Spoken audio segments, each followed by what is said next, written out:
Eastern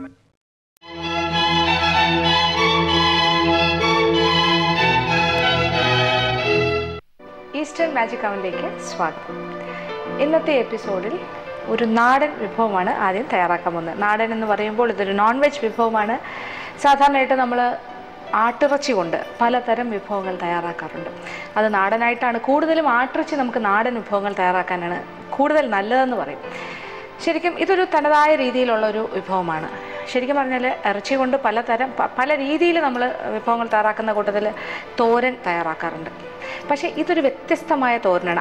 അങ്ങനെയുള്ളൊരു തോരനല്ല ഇത്. നമ്മൾ മാജിക് ഓവനിലൂടെ തന്നെ കോഴി ഇറച്ചി കൊണ്ട് തോരൻ തയ്യാറാക്കിയിട്ടുണ്ട്. പക്ഷേ ഇത് അതിൽ നിന്നെല്ലാം വളരെ വ്യത്യസ്തമായിട്ടൊരു ആട്ടിറച്ചി തോരനാണ്. പിന്നെ ഇതിൻ്റെ മറ്റൊരു പ്രത്യേകത, ഇത് ഓയിൽ ഫ്രീ ആയിട്ട് വേണമെങ്കിലും തയ്യാറാക്കാം. എണ്ണ ഒട്ടും തന്നെ ഉപയോഗിക്കാണ്ട് നമുക്ക് ഈ തോരൻ തയ്യാറാക്കാൻ സാധിക്കും.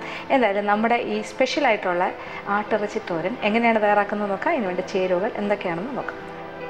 ആട്ടിറച്ചി 1 കിലോ ചെറുതായി കൊത്തിയെടുത്തത്, ചെറിയ ഉള്ളി 10 എണ്ണം തൊലി കളഞ്ഞ് വൃത്തിയാക്കിയെടുത്തത്, വെളുത്തുള്ളി 6 വലിയ അല്ലി, ഇഞ്ചി 1 വലിയ ചതുര കഷ്ണം, കുരുമുളക് പൊടി 1.5 ടീസ്പൂൺ, പിരിയൻ മുളകിൻ്റെ പൊടി 1.5 ടേബിൾ സ്പൂൺ, മല്ലിപ്പൊടി 1 ടേബിൾ സ്പൂൺ, മഞ്ഞൾപ്പൊടി 1/2 ടീസ്പൂൺ, പച്ചമുളക് 2 എണ്ണം, ഗരം മസാല പൊടിച്ചത് 1 ടീസ്പൂൺ, തേങ്ങ ചിരകിയത് 2.5 കപ്പ്, കറിവേപ്പില ആവശ്യത്തിന്, കോഴിമുട്ട 4 എണ്ണം, ഉപ്പ് ആവശ്യത്തിന്.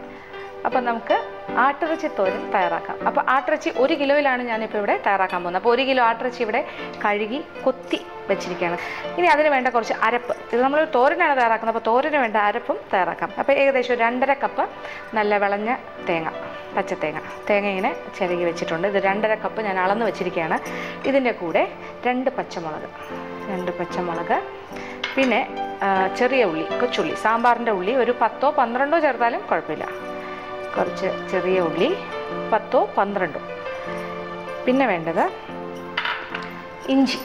അപ്പോൾ ഒരു വലിയ ചതുര കഷ്ണം ഇഞ്ചി എന്ന് പറയുമ്പോൾ അത് ഒരു വലിയൊരു സ്ക്വയർ പീസ്. അതിനെ കൊച്ചു കഷ്ണങ്ങളായിട്ട് ഇങ്ങനെ മുറിക്കുക. ഒരുപാട് കൊച്ചായിട്ടല്ല, എന്നാലും ചെറിയ പീസസ് ആയിട്ടൊന്ന് മുറിച്ചാൽ അരയ്ക്കാൻ കുറച്ചുകൂടി ഒന്ന് എളുപ്പമായിരിക്കും. പിന്നെ വേണ്ടത് ഇപ്പോൾ നമുക്ക് ചൈനീസ് വെളുത്തുള്ളി മാർക്കറ്റിൽ ലഭ്യമാണ്. അത് വലിയ സൈസാണ്. നമ്മുടെ വീട്ടിൽ നമ്മുടെ നാടൻ വെളുത്തുള്ളിയാണെങ്കിൽ ചെറുതാണ്. അപ്പോൾ ഞാനൊരു വലിയ വെളുത്തുള്ളിയുടെ അളവ് പറയാം. അപ്പോൾ ഏകദേശം ഒരു 6 വലിയ അല്ലി വെളുത്തുള്ളി. അപ്പോൾ ചെറുതാണെങ്കിൽ 10, 12, 15 അല്ലി, 2 കുടം, ചെറിയ 2 കുടം എടുക്കാം. അപ്പോൾ വെളുത്തുള്ളിയുടെ തൊലിയൊക്കെ ഏറ്റവും നല്ല രീതിയിൽ അങ്ങനെ മാറ്റണം എന്നൊന്നുമില്ല. കുറച്ച് തൊലിയൊക്കെ ഇരുന്നാലും കുഴപ്പമില്ല. ഇതൊരു തോരനാണ്. അപ്പോൾ ഇച്ചിരി ചതച്ചൊക്കെ എടുക്കുമ്പോൾ കുറച്ച് വെളുത്തുള്ളിയുടെ തോലൊക്കെ ഇരിക്കുന്നത് നല്ലതാണ്. പിന്നെ വേണ്ടത് കുറച്ച് പൊടികളാണ് നമ്മൾ ചേർക്കാൻ പോകുന്നത്. മഞ്ഞൾപ്പൊടി, മുളക് പൊടി, മല്ലിപ്പൊടി, പിന്നെ കുരുമുളക് പൊടി. അപ്പോൾ ഒരു 1/2 ടീസ്പൂൺ മഞ്ഞൾപ്പൊടി, 1/2 ടീസ്പൂൺ. പിന്നെ നമുക്ക് വേണ്ടത് മല്ലിപ്പൊടി, മുളക് പൊടി. അപ്പോൾ പിരിയൻ മുളകിൻ്റെ പൊടി 1.5 ടേബിൾ സ്പൂൺ. വലിയ സ്പൂണിൻ്റെ 1.5. അപ്പോൾ നിറച്ചെടുക്കാം. ഇത് പിരിയൻ മുളകിൻ്റെ പൊടിയാണ്.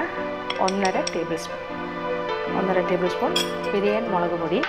പിന്നെ നമ്മൾ 1 ടേബിൾ സ്പൂൺ മല്ലിപ്പൊടി ചേർക്കാം. ഒരു വലിയ സ്പൂൺ മല്ലിപ്പൊടി. അപ്പോൾ ഇതെല്ലാം തന്നെ ഞാൻ കുമിച്ചാണ് എടുത്തിരിക്കുന്നത്. ലെവൽ സ്പൂൺ അല്ല, കുറച്ച് കൂട്ടിയാണ് എടുത്തിരിക്കുന്നത്. പിന്നെ കുരുമുളക് പൊടി, ഇതൊക്കെ എരിവിനനുസരിച്ച് മാറ്റിക്കൊള്ളണം. ഇതിപ്പോൾ എൻ്റെ ഒരു അളവിന് പറയുന്നേ ഉള്ളൂ.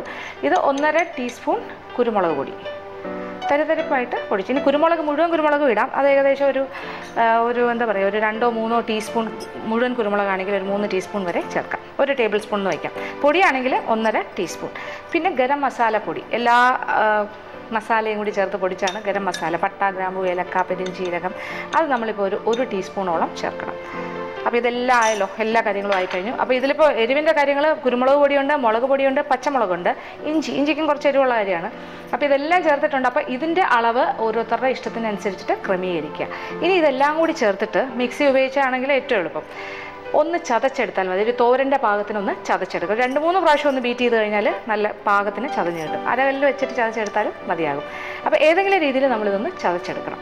അത് കഴിഞ്ഞിട്ടാണ് നമ്മുടെ തോരൻ തയ്യാറാക്കാൻ പോകുന്നത്. എന്തായാലും നമുക്ക് ഈ അരപ്പ് ഒന്ന് ചതച്ചെടുക്കാം.